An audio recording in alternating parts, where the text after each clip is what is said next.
I went along to one of the Lead or Be Led courses, the sort of part one, and was hearing about how, as registrars, that we can be leaders of the future and instigate change. And so I approached the speaker at the break, because although it's nice to hear, it felt like quite a lot of rhetoric really, and that I think generally as registrars you don't feel like that.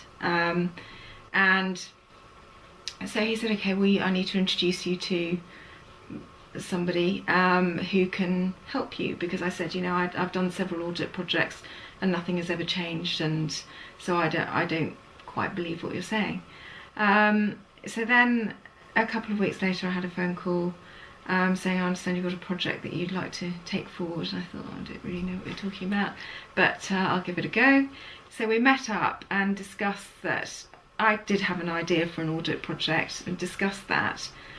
And at that time, these service improvement masterclasses didn't exist. So I was fortunate enough to be able to have some coaching in this, and basically talk through the sort of basic methodology, and realise that actually a lot of it is common sense really, that I just hadn't seen, because I've always done an audit in the way that I've been taught since being a house officer, and the more shocking the information the better, and then things will probably change if you hit people with shocking information, and hadn't really actually thought about what I was doing and why things hadn't changed. Did you understand what service improvement meant?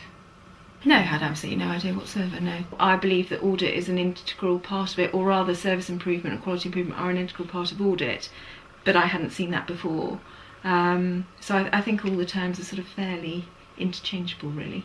So before, audit was something that stood on its own? Oh, it was a tick box exercise, and yeah, I always found it interesting-ish, because I looked at things generally that I was involved in, so had some buy-in to it really, but generally, you did a job, you had to complete an audit within that time, and it was usually a case of sort of ploughing through lots of sets of notes, ticking lots of boxes, and hopefully showing that you weren't doing something properly, and hope that it was quite shocking information really. That was the general ethos of it.